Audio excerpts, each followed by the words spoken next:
right, first off, Partner in Crime is all about how you can really utilize your relationships, right? Those relationships being family, sisterhood, to really reach your prime, right? And really helping each other thrive. And that's exactly what these two are doing. So, Karen, just to get into it, we need to know how the birth name of the Grand Dame came to life. Well, everyone knows that I'm on The Real Housewives of Potomac. But to be honest, I've always been grand. My mother told me I was grand, so I am, I did, and I can. But Jizzy, when she picked it up, she meant for it to be disrespectful, which means older, which I own, which means wiser, which I own. So definitely I'm all those things and proud to be the Grand Dame. See, the recipes are getting passed down, y'all.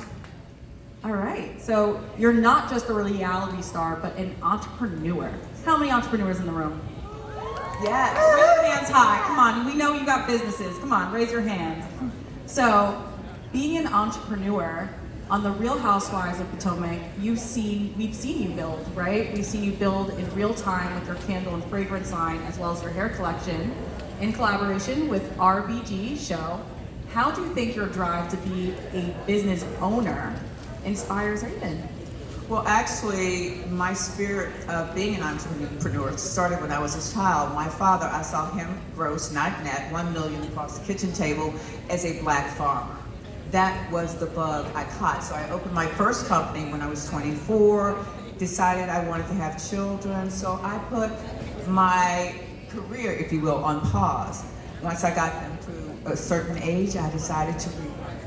And so, what better platform to rebirth on than Bravo? And it fell in my lap, and I thought, I certainly need to use this to rebrand myself. I looked at being a housewife as a business opportunity.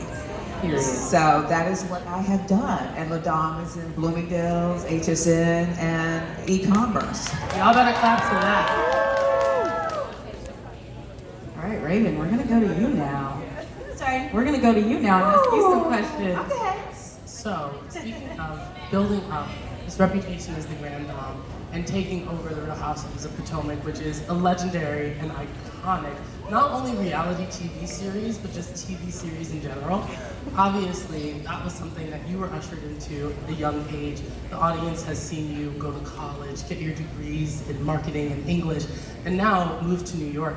How has growing up with that camera lens on you and in the spotlight on the show impacted how you move through the world and what you do in terms of business decisions and so on? Right. Well, first of all, this one's always been a star. When they came knocking on our door, I was not surprised. I was like, okay, this makes sense. Now the world's gonna see what I've always seen. So I was so excited for her. I was 17, 16 when we got the news. And we kind of made the decision, well, at least I did, and we came to the conversation about it, that I kind of wanted to do it off screen. I wanted to make these decisions and grow up and do this kind of world off screen. And she really respected that, and I was able to come in and come out when I wanted to, so that when I became this adult, which now I'm on frequently, I was an established person, I knew what I was doing, I was in charge of my decisions and in control, and it's only lifted me. It's only lifted me and only provided opportunity, and it was so cool to see. Really cool. Karen, did you envision this for your future? My children, I'm glad you asked that question. I envisioned both my children as one supporting me, which they did, because I am a pretty okay, cool mom. But I certainly gave them a voice. You never saw Brandon or Raven forced to be on camera. The job was mine. And so at a young age, I protected them. Brandon has decided to say he loves you guys from afar. Thank you for loving his mama. Raven, on the other hand, she's a chip off the old block. She's very comfortable. She's a mature adult now. And yes, I did see it happening because I know my child. She has that ability to shine. And sometimes, even when I'm producing my own show, which I did, the Grand Dame Family Reunion, this one was outshining me, hence I had to put on an outfit to stunt. So yes, I foresaw this, and this is a blessing. This is the fruit of my labor. I'll say it's really sweet. A lot of people that I meet, they're like, how's college? I'm like, I'm 26.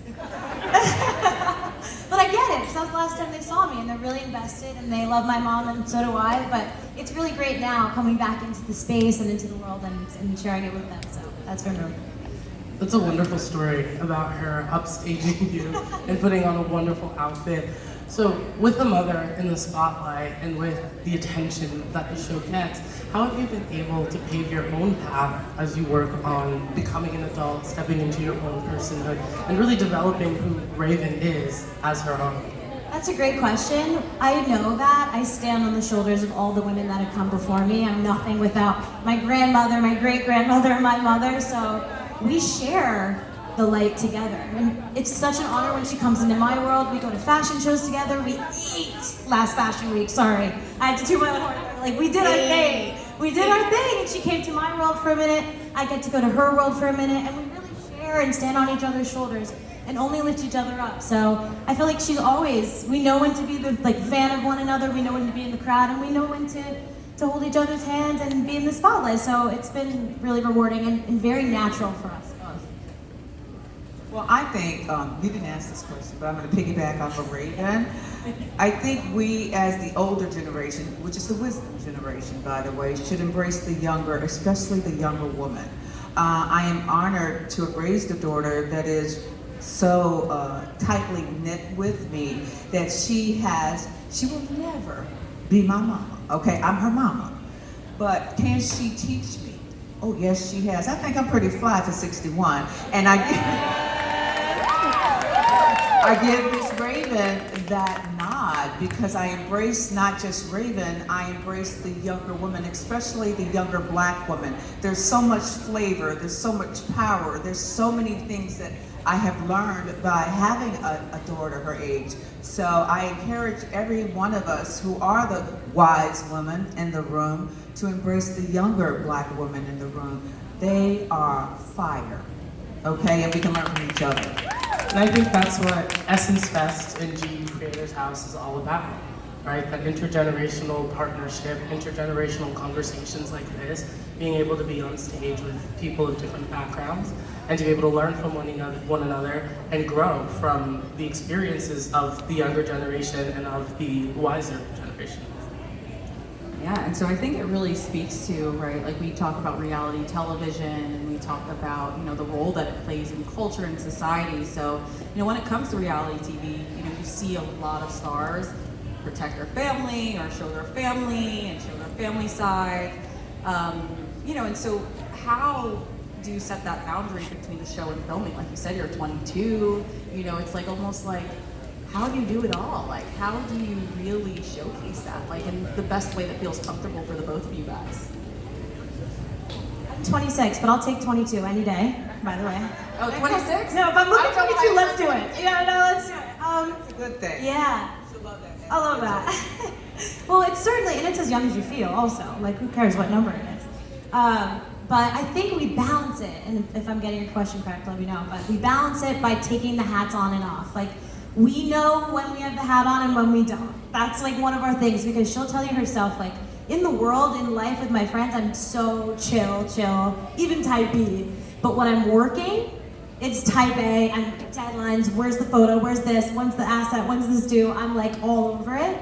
She's also very punctual like that as well. And we put the hat on, we know when we're going to work, and then when we take it off, we're right back to where we were. And I think that keeps us grounded because it's crazy out here. Like, there's a lot going on. Insane. And there's a lot of voices and a lot of opinions, and I think we develop our personal relationship and we know what that is. And we keep that strong and we nurture that purposefully. So. I agree with Raven. And my role as a mom is to have an extra role and responsibility to my daughter and my son. Even though they are grown now, I am still that role model. So when I look at living my life with purpose, my purpose is my reason, which is my children. Okay, and so what am I doing to teach them generational wealth and responsibility? And if you watched the Grandin family reunion, you saw I was on the plantation which my ancestors were slaves on. So I thought, instead of just filming it, buy it. So I recently purchased the guest house, my grandmother's home, as an example to my daughter and my cousins they're young, my nieces and nephews, but my cousins as well, to set an example about where you put your money.